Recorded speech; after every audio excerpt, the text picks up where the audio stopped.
course. We see this more in the Western world. Sometimes even after 20, 30 years, a woman will just, done, I'm out of here. It's seen.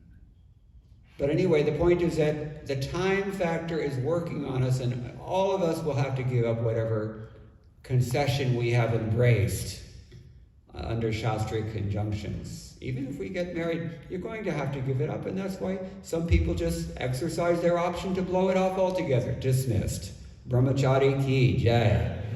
So that's actually the recommended thing also. Because you're going to get back to that point anyways, at least at the time of Mrityu Saravaharashchaham, all your house, your family, the kids, the dog, everything, taken away at the time of death.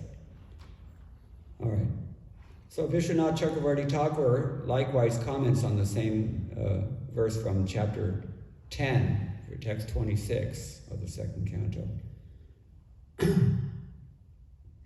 When the universal form desired offspring, sexual pleasure and enjoyment like Svarga, the location of the sex organ Adibhuta appeared, as well as the sense organ called the penis. The Devata Prajapati should be understood to have appeared.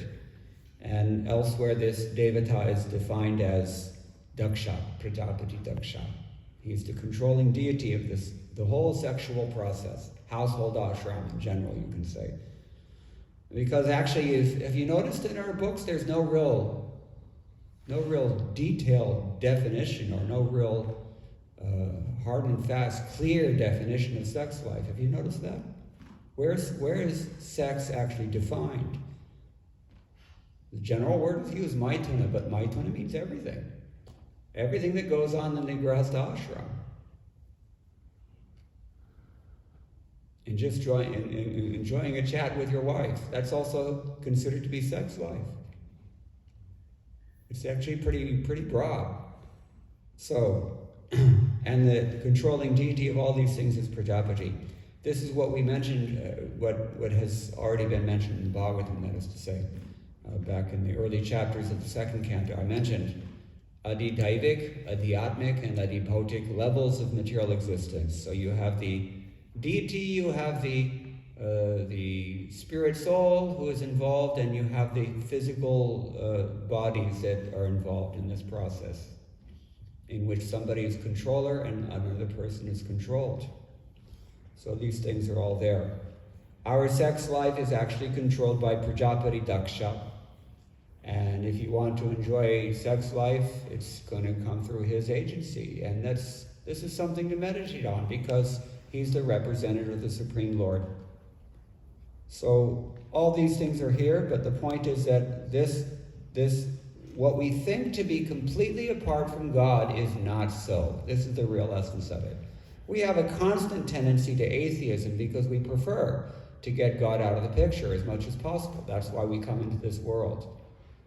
And the form that atheism usually takes is to define something as being separate from God.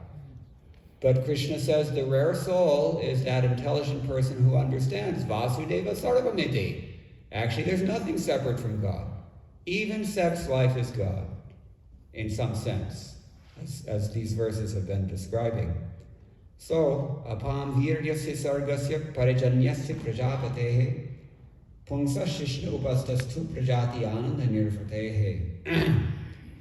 We have heard from our acharyas commenting on this verse that sex life, the pleasure of sex life, is not really the pleasure, it's not a positive pleasure as much as it's the diminishing of pain. Tapa, the word is used, tapa. What does tapa mean? Heat, yes. What else does it mean? Austerity, misery, well, quite a few different definitions, isn't it? But it means all these things at the same time.